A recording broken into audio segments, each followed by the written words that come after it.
Rose, une femme pleine d'entrain de 102 ans, était ravie de fêter son anniversaire avec son meilleur ami, Arthur, mais elle s'est aperçue qu'il avait disparu de leur maison de retraite. Elle s'enfuit de l'établissement avec ses dernières économies et se rend seule dans une nouvelle ville pour le retrouver, mais l'argent est épuisé au milieu de son voyage. La porte en bois s'est ouverte en grinçant et un rayon de soleil a éclairé la silhouette voûtée de Rose, 102 ans, qui pénétrait avec précaution dans le magasin. Les clients affluaient, tandis que Rose traversait les rayons en s'appuyant sur une canne en bois. Les mains tremblantes, elle a pris quelques barres chocolatées et une bouteille d'eau sur l'étagère et s'est dirigée en tremblant vers la caisse. Ce serait 15 $, madame. Le caissier, Monsieur Andrews, qui était aussi le propriétaire du magasin, sourit en regardant curieusement Rose. 15 $? Si est trop. Je n'aille pas autant d'argent, a-t-elle dit, et son visage s'est affaissé de déception. Rose fouilla dans les profondeurs de son sac à main fleuri et chercha la monnaie, avant de se rendre compte qu'elle n'avait plus que ses 5 $. Je ne prendrai que la bouteille d'eau, s'il vous plaît, a-t-elle dit tristement en tendant les pièces au caissier. Merci, jeune homme, a-t-elle encore dit avant de quitter le magasin et de s'affaler sur le banc de bois à l'extérieur. Rose était affamée et l'arôme des croissants fraîchement sortis du four de la boulangerie voisine s'insinuait dans ses narines. Son estomac grondait sauvagement à mesure que l'odeur devenait plus forte, mais Rose refusait de regarder dans la direction de la boulangerie et restait assise là.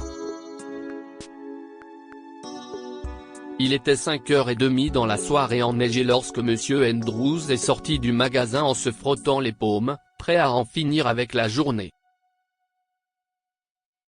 Il se dépêcha de rejoindre sa voiture sur le parking lorsque ses yeux tombèrent sur Rose, qui était toujours assise sur le banc, seule et grelottante. Elle était assise là depuis 5 heures et, au début, Monsieur Andrews l'avait ignorée les quelques fois où il avait vaguement regardé par la paroi vitrée de son magasin. Il avait supposé que la grand-mère était assise sur le banc pour se reposer ou qu'elle attendait quelqu'un. Mais quelque chose l'a troublé lorsqu'il a vu Rose sangloter amèrement, et il s'est immédiatement approché d'elle. Il remarqua le visage baigné de larmes de Rose et se sentit obligé de découvrir ce qui n'allait pas et pourquoi elle était bouleversée. « Tout va bien, madame ?» Il s'approcha de Rose avec un sourire compatissant. « J'ai vu que vous étiez assise ici depuis l'après-midi. Il se fait tard et il fait de plus en plus froid.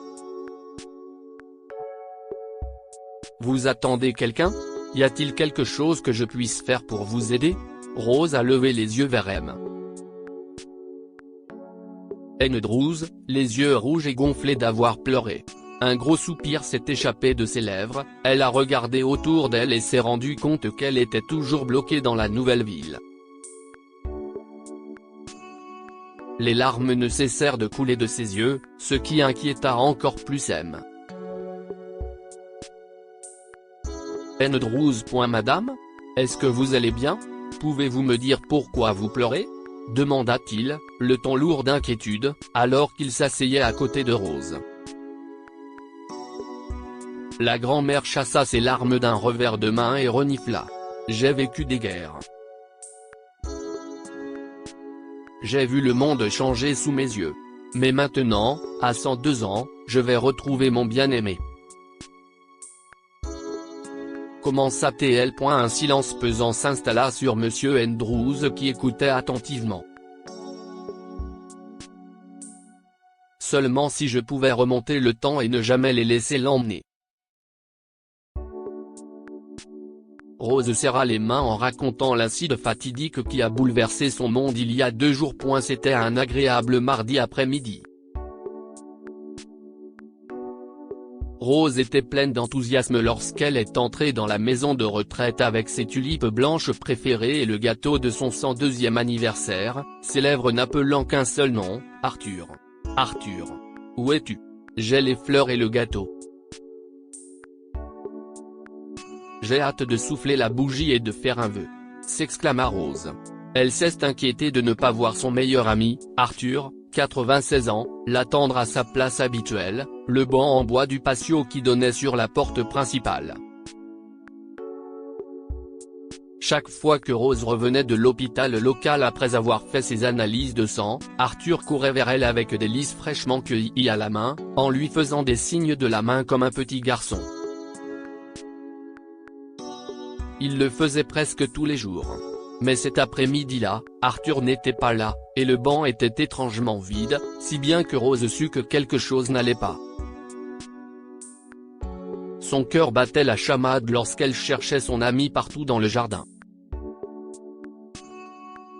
Il aimait se promener et s'asseoir sur la pelouse avec elle, se prélassant dans le silence. Mais Arthur était introuvable dans ses endroits préférés, ce qui troublait encore plus Rose. Un nœud se forma dans son estomac tandis qu'elle s'approchait des médecins aussi vite que ses jambes lui permettaient. Où est Arthur? Pourquoi n'est-il pas là? L'avez-vous vu dans les parages? Demanda-t-elle, ses yeux implorant des réponses.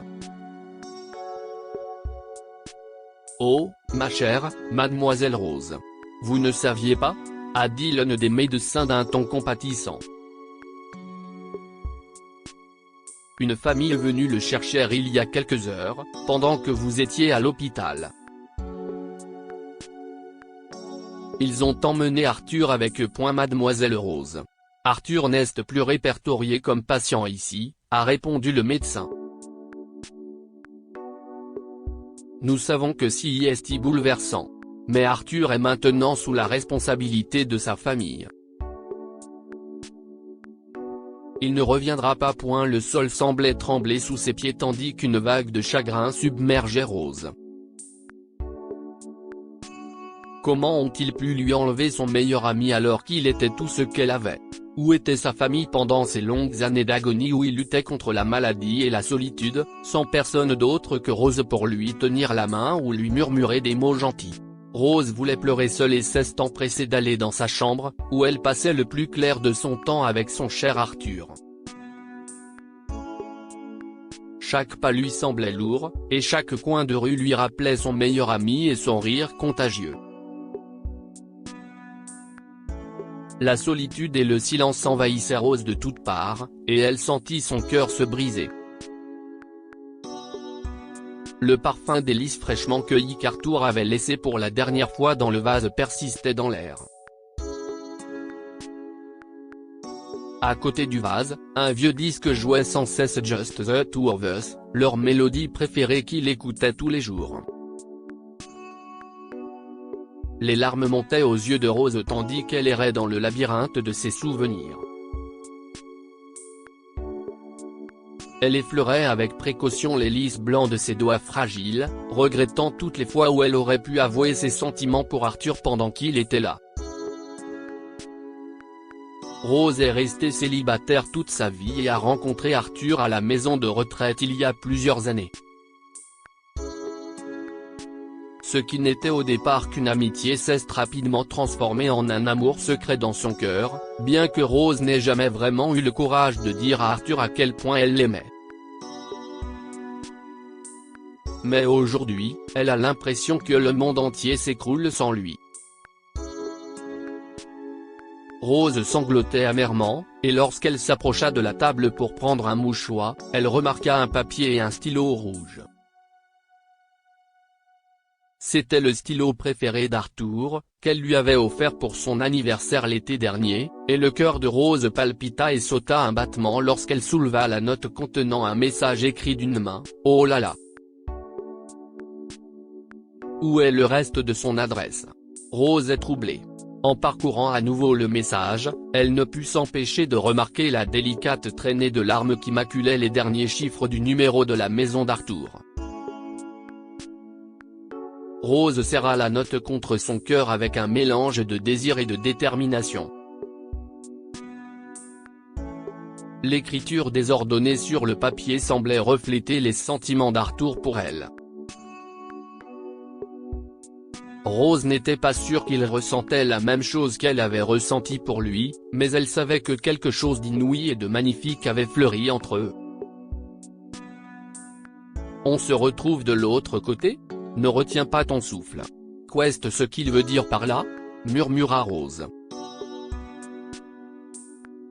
Le lien qu'elle partageait avec son meilleur ami et leur amour tacite était trop fort pour qu'elle accepte leur séparation. Quelque part au fond de son cœur, Rose savait qu'elle ne pouvait pas laisser Arthur partir comme ça. Après une profonde réflexion, elle a décidé de prendre les choses en main pour défier les probabilités et retrouver son meilleur ami. Un plan ingénieux a soudain frappé Rose lorsque son regard s'est porté sur les bougies incandescentes et la boîte d'allumettes près de la statue de la Vierge Marie dans sa chambre. Rose s'empara de la boîte d'allumettes, puis se glissa dans la buanderie, où elle vola un seau en fer pendant que les ouvriers nettoyaient après le dîner. Une lueur de joie illuminait le visage de Rose qui attendait le lendemain matin pour mettre son plan à exécution. Oh non! Comment vais-je m'en sortir avec seulement cette somme? Rose a sangloté le lendemain matin lorsqu'elle a vérifié son épargne retraite et découvre qu'elle n'avait plus d'argent et qu'il ne lui restait plus que $30. Il faut que je me dépêche. Je n'aille pas le temps de réfléchir, murmura-t-elle en mettant le feu à un tas de papier dans le seau en fer à l'aide d'une allumette. Cela devrait suffire. Rose claqua la porte de sa chambre et se dirigea vers le patio en s'époussetant les mains. Quelques instants plus tard, la sonnerie stridente de l'alarme incendie a traversé l'établissement et le chaos s'est installé. Les résidents âgés et les employés ont été surpris, pensant qu'un incendie s'était déclaré dans la maison de retraite, et se sont mis à courir frénétiquement dans tous les sens. Les gardes et le personnel étaient occupés à évacuer tout le monde en lieu sûr, tandis que Rose murmurait un mot d'excuse à tout le monde et se faufilait secrètement par la porte principale. Avec seulement $30 en poche et son inhalateur pour l'asthme, Rose a marché jusqu'à la station de bus la plus proche. Elle avait à peine de quoi s'offrir un billet pour rentrer en ville. Mais Rose était prête à faire des pieds et des mains pour voir Arthur, même si cela signifiait dépenser son dernier argent pour un billet de bus à destination d'une ville qu'elle n'a jamais visitée auparavant. Springfield, s'il vous plaît. Elle acheta un billet et monta dans le bus. Rose s'assit tranquillement près de la fenêtre, regardant la ville tranquille défiler devant elle tandis que le bus filait à toute allure sur la route éclairée par la lumière des rues. Son bonheur ne connaissait pas de limite, car elle rêvait de retrouver son Arthur bien-aimé. Chaque fois que le bus s'arrêtait à une station, Rose s'adressait au chauffeur en lui posant la même question. Sommes-nous arrivés à Springfield? Madame, nous avons encore un long chemin à parcourir, a répondu le chauffeur. Vous n'êtes jamais allé à Springfield? Rose acquiesça, ses pensées étant accaparées par les rires d'Arthur et les fois où il lui avait dit qu'il ferait descendre le ciel pour elle. Le trajet semblait interminable, et Rose était terriblement affamée et fatiguée. Elle n'avait jamais voyagé aussi loin, et le voyage lui faisait mal aux articulations et lui donnait mal au ventre, ce qui lui donnait envie de vomir. Mais Rose était prête à tout endurer pour rencontrer son bien-aimé. Quelques heures plus tard, le chauffeur a réveillé Rose en sursaut. Elle s'était endormie sur son siège et se leva en sursaut. « Madame, nous sommes arrivés. » « Vous ne descendez pas ?» a dit le chauffeur. Rose frotta ses yeux endormis et remercia le chauffeur avant de descendre. L'air était glacial, elle rapprocha son manteau de son corps frissonnant et regarda autour d'elle les inconnus et les magasins environnants. Est-ce Springfield? Mais pourquoi cette ville est-elle si calme? Rose haussa un sourcil en balayant la région du regard à perte de vue. Tout ce qui l'entourait semblait sombre. Rose regarda son ticket de bus, qui mentionnait Springfield en gras. Son instinct lui souffla que quelque chose n'allait pas lorsqu'elle vit le Missouri au lieu de la Virginie. « Excusez-moi, on est bien à Springfield?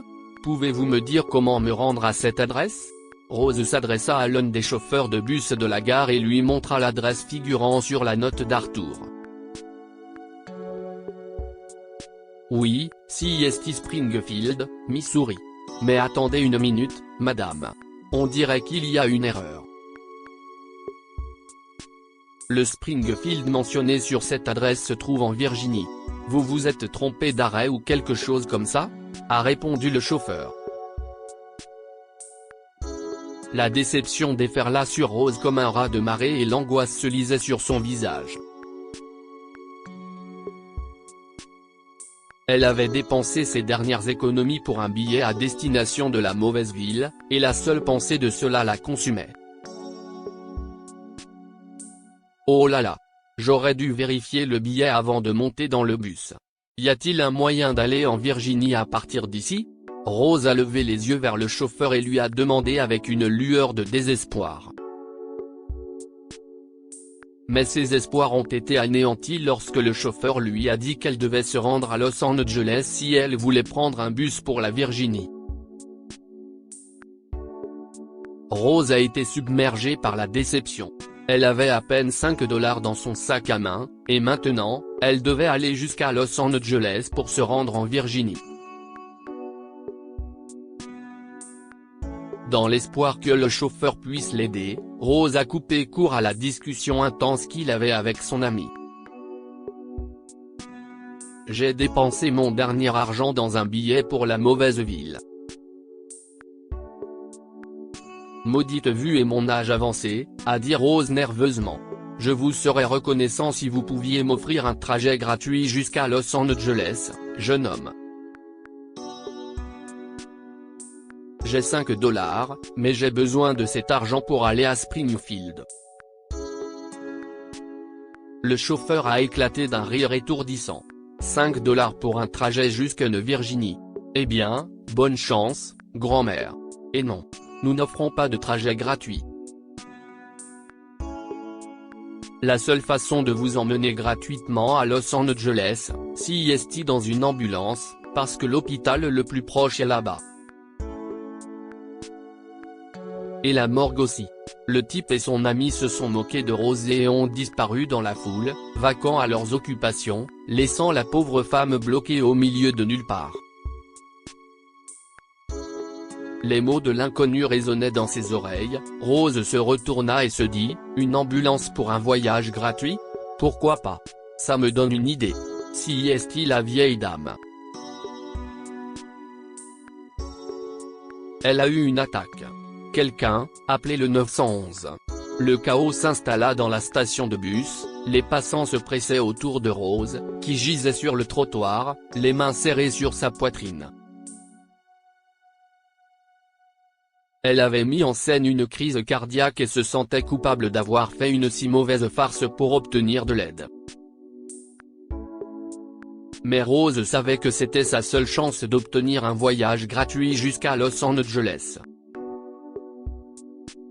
Peu après, des ambulanciers se sont précipités sur les lieux et ont transporté Rose sur un brancard alors qu'elle était allongée, faisant semblant d'être inconsciente. Elle a été examinée à l'hôpital et, pendant que les médecins procédaient à des tests critiques et discutaient de son état, Rose a cherché une occasion de s'échapper. Elle détestait l'odeur de désinfectant et les murs blancs ornés de rideaux verts. Le bip du cardiofréquencemètre la terrifiait et, pendant un instant, Rose avait l'impression qu'elle avait vraiment fait une crise cardiaque et qu'elle allait mourir. Son mensonge l'avait conduite un peu trop loin, jusqu'aux urgences. « Jésus, pardonnez-moi, s'il vous plaît », pensa Rose. Après une longue attente, elle se retrouva seule dans le service pendant que les médecins et les infirmières changeaient de poste. Convaincue qu'il n'y avait personne, Rose s'est glissée hors de l'hôpital aussi vite que possible et s'est dirigée vers la rue. Rose n'avait pas de téléphone en main pour s'orienter dans cette ville inconnue. Et même si elle en avait un, elle n'était pas habituée au smartphone et à Google Maps. Elle marchait dans les rues par un après-midi brûlant, ne sachant pas où aller ni qui approcher. De plus, elle avait très faim. Rose savait que dépenser ses $5 saboterait son voyage à Springfield. Elle était trop naïve pour demander de l'aide aux gens et ne voulait pas mendier de l'argent à des inconnus. Elle a essayé de s'en sortir, mais lorsqu'elle n'a plus pu marcher, elle s'est rendue directement au magasin pour acheter tout ce qu'elle pouvait avec ses $5. Et si est ainsi que je suis arrivée à Los Angeles. Et dans votre magasin. Rose finit de raconter son histoire tandis que les yeux de M. Andrews humidifiaient. Mais maintenant, je n'ai plus $1 en poche. Je ne sais pas comment je vais faire pour arriver à Springfield et retrouver mon Arthur. Mes jambes sont trop faibles pour me porter, et il ne me reste plus beaucoup de temps. Monsieur Andrews a souri et a demandé à Rose de lui montrer la note d'Arthur. Après l'avoir parcourue attentivement, son sourire s'élargit. Il sortit un marqueur et s'empressa de griffonner quelque chose sur une feuille de papier sous le regard incrédule de Rose. « Qu'est-ce ce que vous faites ?» Elle se montra curieuse. M. Andrews a griffonné le dernier mot et lui a montré le papier avec les mots « fermé pour 2 jours ». Rose ne comprenait pas ce que ces mots signifiaient jusqu'à ce que M. Andrews ouvre son magasin et revienne quelques instants plus tard, un sac à la main. Il a collé le tableau sur la porte d'entrée de son magasin à côté du panneau « Désolé, nous sommes fermés » et s'est approché d'elle en souriant. « Permettez-moi de vous aider, grand-mère » a dit Monsieur Andrews. « J'ai apporté des biscuits et des gâteaux pour vous. » Moi aussi, j'ai une mamie à la maison et vous me faites penser à elle. Je vais vous emmener à Springfield et vous aider à retrouver Arthur. Montez dans ma voiture. Vous m'emmenez à Springfield. Ah. En Virginie? Oh mon Dieu. Merci. Merci, mon cher. Merci. Mais je n'ai rien à vous donner, gazouilla Rose comme une petite fille tandis que M. Andrews a souri et l'a aidé à monter dans son 4x4. Au fil des kilomètres, les yeux de Rose se remplissaient d'excitation et de larmes à l'idée de revoir Arthur. Elle ne parlait pas beaucoup et acquiesça solennellement aux questions de M. Andrews sur le chemin. Rose a acquiescé, un petit sourire se dessinait sur son visage. Et après? Est-ce qu'il dira oui? Je parie qu'il le fera, si est sûr. Il vous aime. Cet homme a l'air d'un grand romantique. Mr. Andrews s'esclaffa. Rose acquiesça à nouveau. Et cette fois, ses joues rougirent d'un rouge cramoisi, et ses yeux pétillèrent de joie. Après ce qui leur a semblé être une éternité sur roue, ils sont arrivés à leur destination en Virginie. Rose sortit de la voiture et se retrouva entourée de paysages pittoresques et de forêts verdoyantes qui l'émerveillèrent. Je suis sûr que si est le genre d'endroit où mon Arthur vivrait. Je sais qu'il est quelque part près de moi. Je peux sentir sa présence. s'écria TL.A, eh bien, mademoiselle Rose. L'adresse doit être quelque part par ici. J'ai vérifié sur mon téléphone, et si je devine bien, nous sommes dans la même rue que celle où habite votre Arthur. S'exclama Mister Andrews. Mais le seul problème est que nous ne connaissons pas le numéro exact de la maison. Il est flou sur la note, et il y a des centaines de maisons ici. Qu'est-ce ce qu'on fait? Peut-être se renseigner dans les magasins et faire le tour des maisons pour demander Arthur? Vous n'avez même pas sa photo, et je suppose que notre recherche va prendre du temps. Mais ça vaut le coup d'essayer. Faisons-le. Rose sourit et est très excitée. J'ai une idée, dit-elle alors que Monsieur Andrews la regardait avec de grands yeux surpris. Pouvez-vous mettre la chanson Just the Two of Us à fond sur votre autoradio? Les sourcils de M. Andrews se haussait de surprise. Il n'arrivait pas à croire à l'amour et à la folie de cette femme âgée pour son bien-aimé, ce qui lui fit monter les larmes aux yeux. D'accord. Faisons-le, dit-il avec enthousiasme. M. Andrews a mis la chanson sur son autoradio pendant qu'il traversait les rues. La mélodie traversait l'air tandis que Rose regardait impatiemment par la fenêtre de chaque côté, espérant apercevoir Arthur quelque part sur le chemin. Vous avez entendu ça? Monsieur Andrews lui a crié avec excitation et s'est arrêté alors qu'il traversait une maison. Le cœur de Rose s'est mis à battre comme un cheval au galop dans sa poitrine lorsqu'elle a reconnu cette voix. Oui, oui, je l'entends, a-t-elle crié en descendant de la voiture et se retourna, les larmes aux yeux. Arthur était là.